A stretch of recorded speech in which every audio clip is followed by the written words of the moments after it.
porta da tenda da revelação. O que aconteceu com o Espírito Santo? Parou de falar com eles. Parou de falar com o povo. Veja que o principal escola de ensino, de aproximação entre o povo eram os sacerdotes. Se o sacerdócio está corrompido, só falta agora o juízo e Deus vai pesar a sua mão. E aí veja a deficiência de Eli. Ele vai chegar aqui, né, e vai dizer de forma bem branda, né? Parece jornalista da Rede Globo. Existe um tom de gravidade nos acontecimentos, mas eles narram com a voz bem branda, né? Ah, não é tão grave assim não, afinal meu Pix já caiu na conta, né? Veja a exortação. Então lhes disse: por que fazes isso? Tendes ouvido de todo este povo, tem ouvido de todo esse povo sobre o vosso mau procedimento. Ou procedimento, meu Deus, você já está com 97 anos, 98, teus filhos estão fazendo há tempos coisas erradas, você nunca refreou. Não é brincadeira o que eu estou dizendo, veja no 3, 12 e 14. Naquele dia agirei contra Eli, cumprindo tudo o que tenho dito a respeito da família dele, do início ao fim, porque já lhe disse que julgarei sua família para sempre. Ele sabia do pecado de seus filhos, que blasfemavam contra Deus, mas não os repreendeu, né? Dá aquela bronquinha bem suave, né? Dá aquela bronquinha sutil, ó, o povo tá falando, viu? Enquanto ele come a coxa do sacrifício lá, né? Ó, arrotava, né? Arrotava, né? E comendo e, né? E dando aquela bronquinha bem de leve. Não repreendeu seus filhos que estavam indo pelo mesmo caminho.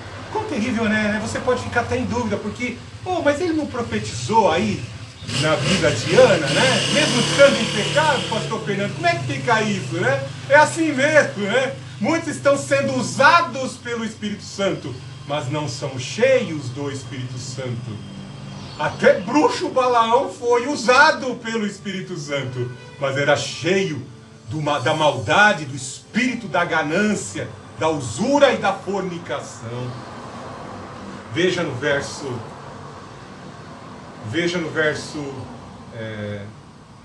27. Então um homem de Deus, 2:27. Então um homem de Deus foi a Eli, ele disse: assim diz o Senhor, na verdade não me revelei à família do teu pai quando eles ainda estavam no Egito sob o domínio de Faraó? Veja que o profeta tenta trazer à lembrança o que vocês eram e o que vocês são hoje, com o intuito de trazer à lembrança um sentimento, e trazer à lembrança um sentimento de valorização da posição e da região celestial em que fomos colocados em Cristo Jesus, né?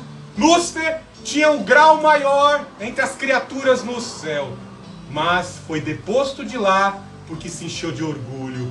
Houve briga, tribo de Rúben, os tribos de Corá e outras tribos ali que estavam próximas, conspiravam, porque só eles pegaram o sacerdócio. Eu da tribo de Rúben, nós de Rúben deveríamos exercer o sacerdócio, né? Tinha uma maldição sobre a tribo de Rúben, né? Mas não vamos entrar nisso agora. Não valorizaram, pois quando as varas foram colocadas dentro do lugar santo, nós vemos, lugar santíssimo, vemos que a vara que representava a tribo de Levi floresceu, a vara de amendoeira floresceu milagrosamente, confirmando pelo Senhor que eles haviam sido escolhidos para o sacerdócio. Eli se lembrava disso? Os filhos de Eli, Ofni e Finéias, lembravam disso? Tinham se esquecido, né? Eu escolhi dentre todas as tribos de Israel para ser meu sacerdote, para ministrar meu altar, para queimar incenso, para trazer o colete sacerdotal diante de mim. Dei todas as ofertas queimadas dos israelitas à família de teu pai. Por que desprezais o meu sacrifício e a minha oferta, que ordenei se fizessem na minha morada? Porque honras teus filhos mais do que a mim, engordando-vos com o melhor de todas as ofertas do meu povo Israel? Veja que o profeta vem e aponta onde está o pecado, onde está o erro, onde está a transgressão, para que nenhum crente se faça de sonso e venha dizer: ah, eu não sei onde eu estou errando não, eu não sei onde existe falha. Irmãos, aqui na ceia nós ministramos a ceia na próxima sexta-feira. Nós não participamos do pão e do vinho sem passarmos no mínimo 3 minutos confessando os pecados diante do Senhor. A tônica na ênfase do sangue do Senhor Jesus Cristo, que nos purifica eficazmente de toda injustiça e de todo pecado, e o poder do Espírito Santo, que nos dá força para vencermos e não sermos mais reincidentes na prática do pecado, para nos santificar. Tudo isso tem que ser ensinado, tudo isso tem que ser orientado nos dias de hoje, na pós-modernidade. Naquela época lá, ele ainda estava vivo, ele tinha esse poder e autoridade. Mas o que ele fez? Foi letárgico e não corrigiu a sua casa. Veja no verso 30. Portanto, o Senhor Deus de Israel declara: na verdade eu disse que a tua família e a família do teu pai me serviriam para sempre. Mas agora o Senhor diz: longe de mim tal coisa, pois honrarei os que me honram, mas os que me desprezam serão desprezado. Muito cuidado, pois no dia de hoje, muitas famílias, muitos clãs de tradição dentro de igrejas pensam que são salvos por fazerem parte de um clã levita, por fazerem parte de um clã, de uma tradição, de uma família de pentecostais, de presbiterianos adoradores, que serviram, desbravaram regiões. Muito cuidado, pois muitas vezes pelo pecado que já se infiltrou, já se assentou na consciência de algumas mentes, muitas pessoas já estão com o decreto de condenação sobre as suas vidas como os fariseus. Veja aqui no que o Senhor afirma: vou passar a honrar os que me honram, porque eu estou procurando dentro da casa de Levi pessoas que queiram compromisso em me obedecer, em obedecer às ordenanças. Como não tem na tua casa, eu vou destituir a tua casa. Veja no verso 31, estão chegando os dias em que tirarei teu poder e o poder da família do teu pai. Não haverá mais idoso algum em tua família. Essa profecia se cumpriu. Eu vou passar rápido aqui sobre essas profecias para que você possa entender que esse profeta é de Deus, que esse profeta que escreveu aqui é de Deus. Alguns falam que foi até Samuel que exortou isso, mas há uma harmonia com aquilo que Samuel fala no capítulo 3. O Espírito está nos 2 profetas falando, ou num só, como o próprio Samuel está dizendo o que vai acontecer. Nós vemos que no período do rei Saul, o ciúme e a inveja de Saul para com Davi era tão grande, a perseguição. Nós vemos que Davi se instala aí na cidade de Nob, entre o clã de Alimeleque, que era o sacerdote, e nós vemos que Saul mata 85 sacerdotes de Alimeleque, ou seja, que era do clã de Eli. Veja que todos os sacerdotes foram mortos. Só sobrou Abiatar, que foi com Davi para o exílio e ajudou muito Davi no exílio. Mas passado mais um tempo adiante, já o Abiatar velho, sumo sacerdote, o sumo sacerdote velho Abiatar, Davi havia já se consolidado como rei, ele exercia o sumo sacerdócio, tinha uma alta posição, e o velho não se corrompe na velhice.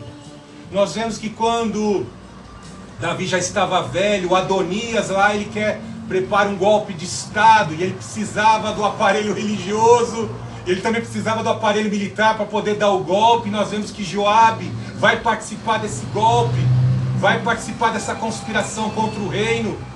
E quem vai participar? O sumo sacerdote Abiatar vai ungir lá, vai querer ungir o Adonias para dar esse golpe. E nós vemos que Davi intercepta tudo isso. E Davi passa as orientações: quando você assumir o trono, arranca, exonera Abiatar do poder. Joabe é morto e também o Abiatar. E aí nós vemos coisa terrível, ao clã de Eli.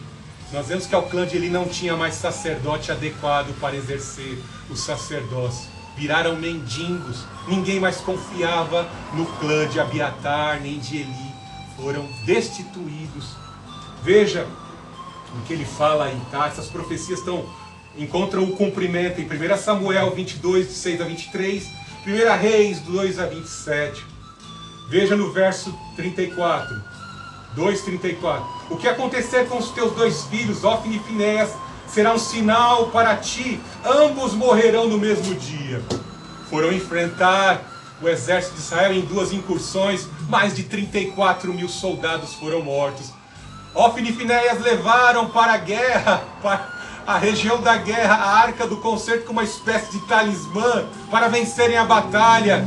Nosso Deus não operou, só assustou os filisteus que capturaram após vencer Israel a arca do concerto, e Ofni e Finéias foram mortos no mesmo dia. Está em 1 Samuel 4:17, né? 4:17. Então aquele que trazia a notícia respondeu: Israel fugiu dos filisteus e houve grande matança entre o povo. Além disso, os teus dois filhos, Ofni e Finéias, também foram mortos, e a arca de Deus foi levada. Veja que ele fala no verso 35, escolherei, 2:35, escolherei para mim um sacerdote fiel, que fará segundo o que está no meu coração e na minha mente. Eu lhe edificarei uma família duradoura, e ele ministrará para sempre diante do meu ungido. Aqui nós vemos algo interessante, que talvez possa abrir o leque de interpretações para 2 profetas, para 2 juízes, para 2 sacerdotes. O próprio Samuel que ungiu, ou ungido Samuel, o rei Davi, e também Zadok, que foi fiel sumo sacerdote no período do rei Davi, do reinado de Davi, fiel sumo sacerdote. Lá em Ezequiel capítulo 44, de 15 a 16, nós vemos que a linhagem de Zadok será preservada no reino milenar, por conta da sua fidelidade, por conta da sua dedicação e engajamento. O sacerdócio da linhagem, do clã de Zadok, seriam perpétuos. Que coisa maravilhosa de vermos, e essas profecias se cumprem. Essa em especial vai se cumprir sobre o clã de Zadok. Ficamos atentos para ver isso, agora que as novilhas vermelhas estão aí crescendo em cativeiro, que são indicadores da construção e da inauguração do templo que será construído pelos judeus ali em Jerusalém. Louvado seja o Senhor Jesus Cristo, que orientações preciosas. Vamos estar atentos, meus irmãos, com os acontecimentos dessa semana. Nós vemos, por meio de músicas, sendo infiltrado com mensagens ideológicas do lado do mal, do lado dos bodes. Não preciso dizer e não entrar mais em detalhe. Do lado dos bodes. Leia depois lá Mateus 25. Do lado dos bodes, agentes do lado dos bodes, se infiltrando com falsa adoração dentro das igrejas neopentecostais. Que vemos uma igreja, pois vemos uma igreja que cresce na percepção, quer sentir a percepção do Espírito Santo, mas não quer prosseguir em conhecer ao Senhor, a sua palavra e a sua doutrina. Estejamos atentos, sigamos o conselho que o apóstolo Paulo deu ao jovem Timóteo: cuida de ti mesmo e da doutrina. Louvado seja o Senhor Jesus Cristo. Nessa manhã te agradecemos, ó Santo Espírito, por esta palavra.